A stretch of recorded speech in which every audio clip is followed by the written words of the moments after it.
Story open. The young boy stood trembling, clutching his blade in front of his young master, refusing to retreat even though his hands shook uncontrollably, and before him loomed a monstrous insect large enough to swallow a bear. At the very last moment his father appeared, slicing the creature apart with one strike, but the foolish young master had already wet his pants in terror. Humiliated, the master wanted to punish the boy to erase his own shame, and the boy's father stepped forward, taking the blame and severing his own left leg as punishment, losing everything in that moment. Yet even this cruel injustice did not break their resolve to continue protecting the ones behind them. The boy remembered his father's words, vowing to become a shining presence that could drive away people's fear. But years later, he found himself blinded by nothing more than 2 water balloons. Now, grown into a young man named Tsukushima, he replaced his father and joined the insect hunting organization known as Chongfengxing, entering the grand city like a headless fly, lost and confused. Fortunately, he met a kind girl named Xiaochun, who welcomed him warmly into her tea house and treated him well. After eating and drinking his fill, Tsukushima praised her generosity and open heart, and when she learned he was heading to report at Chongfengxing, she eagerly offered to guide him. Their journey through the rugged mountains left him unsettled, when suddenly a terrible scream tore through the air. Dropping his pack, Tsukushima rushed forward to find a 40-meter spider devouring humans alive. This was why he had joined Chongfengxing, to protect people. Gripping his blade, he charged, but his poor technique left him struck back and sent flying, while the satiated spider fled. Struggling to rise and give chase, he was stopped by a sharp-eyed youth who told him to leave it, since the members of Chongfengxing were on their way. This was Kotori, a supervisor in the group, and upon learning Tsukushima's story, that his father had crippled himself for him,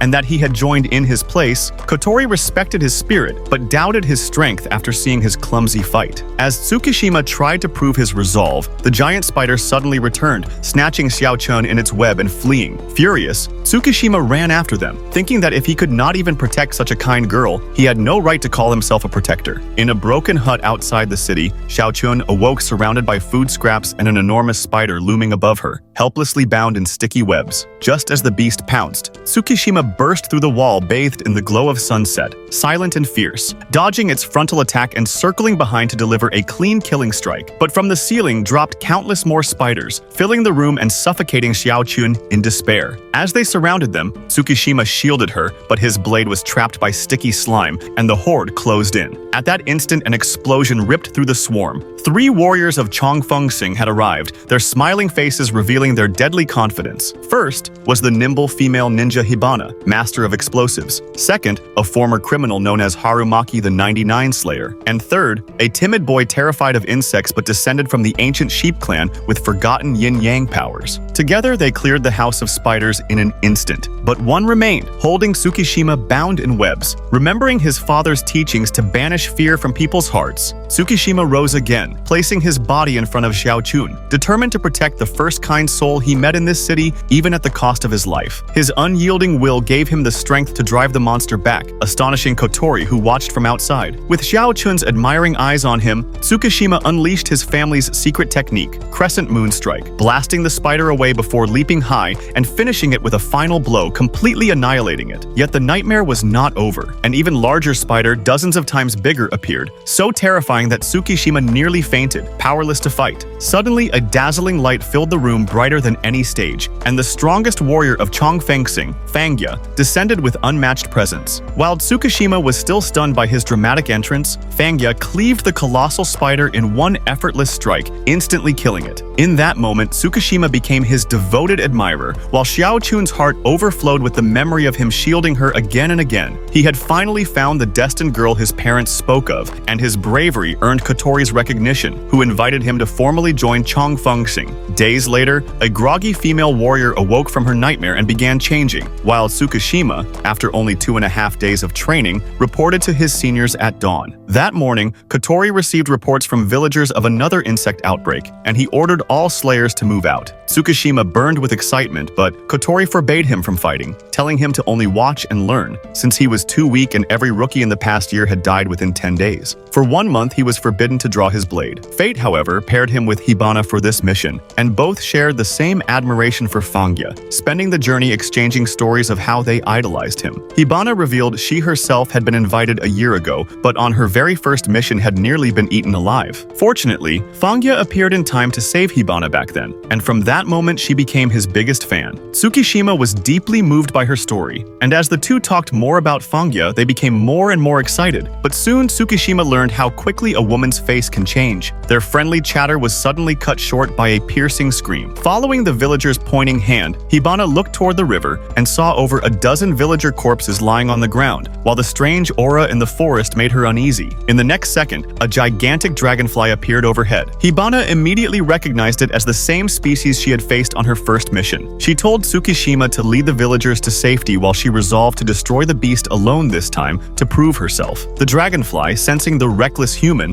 swooped down. Hibana leapt onto its head and hurled her explosives, causing a violent blast. But as the smoke cleared, the dragonfly remained unscathed, its speed making her weapons useless. In trying to dodge an impact, she fell into the water, and the furious dragonfly opened its sickle-like jaws to strike again. Hibana calmly prepared to stuff her explosives into its mouth, but the fuse had gone out in the water, and when she realized it, the beast's huge jaws were already upon her. At that instant, a figure dropped from above, splashing the water and scaring the dragonfly away. Thinking it was Fangya again, Hibana's eyes lit up, but when the mist cleared, it was Tsukushima who had rushed over after settling the villagers. This time, Hibana no longer insisted on fighting alone, and the two joined forces against the charging dragonfly. Together, they brought it down. That night, Tsukushima played the humble role of fireboy, boiling water for Hibana's bath, but couldn't resist asking which school her skills came from. Embarrassed by its name, Hibana mumbled vaguely, but Tsukushima still caught the words. Both grew excited, standing up in unison, and even little Tsukushima stood up too. This fiery girl's temper was no joke. Once drunk, she split a massive rock in half with one slash, the cut smooth as a mirror, and she had done it with a chipped, broken blade. Before Hibana could vent her annoyance, Tsukushima's eagerness to take her as his master overwhelmed her complaints, though she herself cared little and just kept drinking. This girl's name was Renuan Harumi, now a member of Chongfengsing, slaying giant insects for the people, yet hated by the townsfolk. In his youth, Renuan looked fierce but had inherited his mother's kindness, while his father was a notorious, brutal bandit. Following his mother's teaching never to kill, Renuan was often beaten and insulted by his father as a coward, even dragging his mother into beatings. One night, Renuan found his mother lying in a pool of blood, his father standing nearby with a bloody blade. From that moment, he abandoned his mother's teaching and became merciless, killing anyone in his pursuit of his father. Eventually, the death toll reached 99, earning him the name 99 Slayer.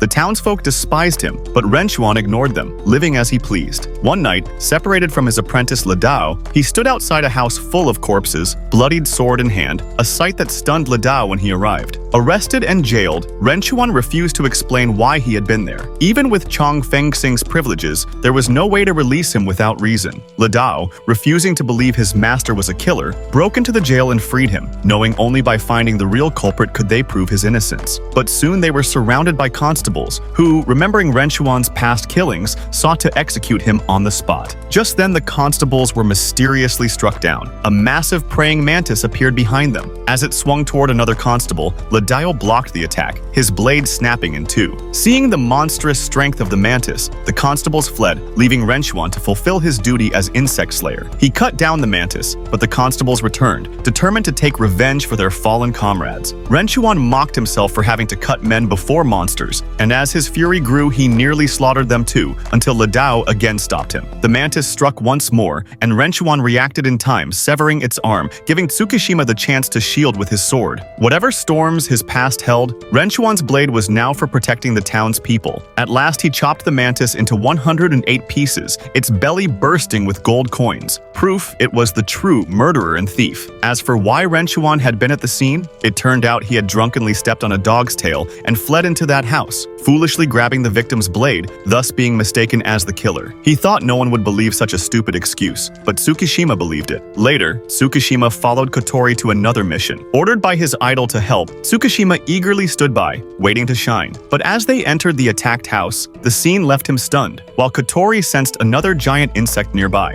In the next room, a massive flea was draining a human. Seeing this, Tsukushima drew his blade without hesitation and slashed at it, but his strike could not pierce its shell. The flea moved with shocking agility, dodging his blows, and as Tsukushima prepared another attack, the beast's speed once again outmatched him. Tsukushima seized the chance, and with a simple, clean strike, drove his blade straight into the flea's eye, ending its cruel life in an instant. But the next moment, more of the creatures swarmed out from behind the door. Kotori's face didn't change. Calm and steady, he he silently lifted his 40-meter blade and charged into the horde. The fleas had no chance to fight back. Wherever the blade swept, nothing survived. When the last larva fell, he stood quietly, waiting, for he knew these were only the young. Sure enough, the ceiling cracked open, and the monstrous flea lord dropped down, and almost at the same time news came that one more giant flea was attacking people in the kitchen. Tsukushima quickly volunteered to handle it, but Kotori stopped him, warning that the one in the kitchen was likely a female, and females were always stronger. With his weak skills, there was no way he could win, but Tsukushima insisted, and Kotori, perhaps believing in his protagonist's glow, allowed him to go. His guess was right. The flea in the kitchen was indeed the massive mother. Tsukushima arrived just in time to drive it back from a terrified little boy, comforting the child before throwing himself against the beast again, but his attacks barely scratched it. Meanwhile, Kotori cut down the remaining larvae with ease, his blade ending them in a flash, and when the male flea lord stood before him, it lasted only a heartbeat before being cleaved apart. By the time he rushed to the kitchen, Tsukushima had already been impaled by the mother's strike, yet still refused to fall, holding on desperately. His lack of power was clear, but his sheer will brought a rare smile to Kotori's face, who flashed forward and sliced the mother flea apart, beginning at last to take an interest in the boy he had expected nothing from. High above on the rooftop, a golden-haired youth watched, flipping back into the shadows once the fleas were gone. Soon after, a giant rhinoceros beetle prepared to flatten the town, but the villagers showed no fear. Instead, they gathered on the hillside, turning the coming battle into an afternoon spectacle, for they knew their guardian Kotori would surely slay the monster as always. Tsukushima, unaware, was busy preparing for the summer fireworks festival when he noticed a small white-haired girl in the courtyard. With his usual friendliness, he approached, inviting her to watch the fireworks with him that night. The girl smiled sadly, saying she could not leave Chongfengxing's grounds, but when Tsukushima pressed her again with childlike persistence, she wavered. Meanwhile, Kotori and a tiger boy accompanied Hibana to float hot air balloons, watching Kotori's battle. The rhinoceros beetle's wings whipped up gales that forced Kotori back, but calmly, he broke his blade's hilt into sections, swinging it around to form a shield against the wind. When the beetle stopped and roared, Kotori launched himself forward, leaping atop his blade and riding the momentum straight at it. With another jump, he pulled up the massive 108-meter blade, spun around its colossal leg, and cut the entire limb clean off. The crowd roared as Kotori drove his blade into the severed leg, cracks spreading until it shattered into a titanic great blade. With the beetle slain, peace returned to the town once more. That evening, the fireworks festival shone as planned, and Tsukushima kept his promise, taking the white-haired girl up to the watchtower to view them. She listened quietly as he spoke of his dreams, a faint glimmer breaking through her otherwise calm eyes, and then she removed a bell from her head and gave it to him as thanks for showing her the fireworks. Before he could reply, she vanished. What Tsukushima did not know was that at that very moment, in the Chongfengxing Hall, the elders were bowing to her, the same white-haired girl, revealed as their leader. Each summer, she secluded herself on Bajang Island, but this year, their enemies, the group Chongshu, had discovered her retreat and set their sights on killing her. Chongfengxing mobilized all warriors to protect her, but halfway across the sea, they were intercepted by a scythe-wielding brute standing on a board who drew his bamboo sword, and in a single step, unleashed dozens of strikes, tearing their ship apart. His power rivaled even Kotori's. Renuan rushed ahead, eager to settle his score, for it was Chongshu who had slain his mother. But the brute brushed him off, caring nothing for old grudges, intent only on trapping those who blocked Chongshu's hunt. As flames circled the ship, only Hibana with her fire balloon managed to escape, carrying Tsukushima away. Renuan fought fiercely but was outmatched, until the ship's cannons fired, blasting the brute into weakness, and Renuan finished him with a single stroke. Meanwhile, on Bajang Island, Chongshu closed in on the retreat. Inside, the white-haired girl removed her gloves and with a wave of her small hand released a thick poison mist that spread across the forest. The intruders swallowed antidote pills and pressed on. Above, Tsukushima clung to Hibana's plane as they flew toward the island but were spotted. Their glider was shot and Tsukushima tumbled straight into the girl's chamber. Seeing her, he realized in an instant that she was no attendant but the leader herself. She wanted to explain, but her wise gaze gave her away. Before Tsukushima could speak further, the wall burst open and a blade-wielding man rushed straight for her, his weapon falling in a deadly arc. But in only one exchange, his expression turned grim, for the girl's poisonous aura corroded even steel. On one side, Hibana was clashing with a Chongshu fighter. The girl's stone-like gaze hardened and absorbed the force of Hibana's explosives without flinching. While deeper in the forest, the Chongfengxing warriors who had entered were suddenly ambushed. Kotori too was intercepted, and in the chaos a shocking truth came out. Kotori himself had once been the leader of Chongshu. Changshu. Hearing this, Renuan completely lost control. The enemy he had searched for all these years, his mother's killer,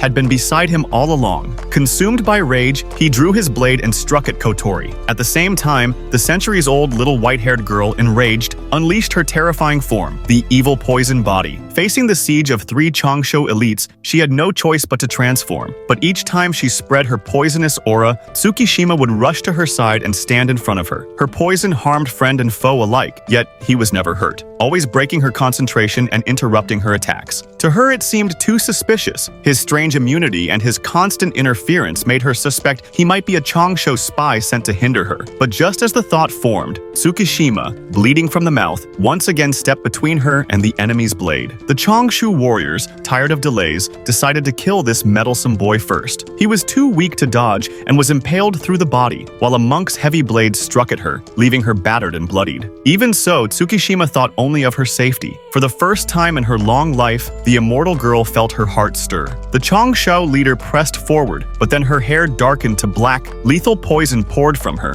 and a pillar of black light shot into the sky as massive butterfly wings unfurled. The black phoenix butterfly was born. At the same time, Renuan's blade clashed wildly against Kotori's. He could not believe that his comrade was his mother's murderer. Yet Kotori, instead of fighting back, released his weapon and stood silently, letting Renuan's rage fall upon him. Shocked by this, Renuan could not deliver the final blow, choosing instead to believe, at least for now, that Kotori was not the killer. Meanwhile, in her black phoenix butterfly form, Xiaobai resisted every assault, her poison shield unbroken. But Changshu had prepared for this. From the mountainside, a crossbow loosed a special bolt. As it entered the poison mist, it melted away, yet the crimson arrowhead pressed through and pierced her body. At once, the black phoenix butterfly dissolved, sealing her immortal power. This weapon had been forged over years, using more than 670 captured insects, created for this very purpose. Stripped of her strength, she was once again only a frail little girl. The Changshu leader raised his blade to finish her, but then Wu Ya, the strongest of Changfengxing, arrived. His hatred for the traitors blazed, and with the strength to face 6 at once, he struck without fear. Under his protection, Xiaobai and the unconscious Tsukushima were carried to safety. Furious, the Changshu leader sent 3 men to chase them. Renuan intercepted one, and in their exchange he learned the truth. This was the true murderer of his mother. In fury, he drew his blade, but his enemy's scythe linked into a deadly chain, spinning like a windmill and shattering Renuan's sword. Unshaken, he drank deeply from his wine flask, then drew 3 blades at once. Though his teeth were bad, and he could only grip 2 in one hand, he formed a 3-sword style. With 3,000 worlds, he clashed with the scythe, both sides' weapons breaking apart. But Renuan's last strike, carrying his years of grief and guilt, cleaved the masked man down at last. Elsewhere, Changfengxing warriors shielded Xiaobai and Tsukushima's escape, but Changshu smashed the mountainside with a hammer blow, forcing them to scatter. Xiaobai could not abandon Tsukushima and carried him on her back, but she did not realize that he was already changing. When Changshu's loyal hunter Moriona caught them in the forest, Xiaobai, powerless, was cornered, despair filling her heart. But suddenly Tsukushima awoke. With terrifying speed and a changed appearance, he struck Moriona aside with a single punch. Xiaobai could not understand how this boy, who moments ago could only be beaten, had transformed so completely. He ignored her confusion, picked up his blade and muttered for more enemies as he walked away.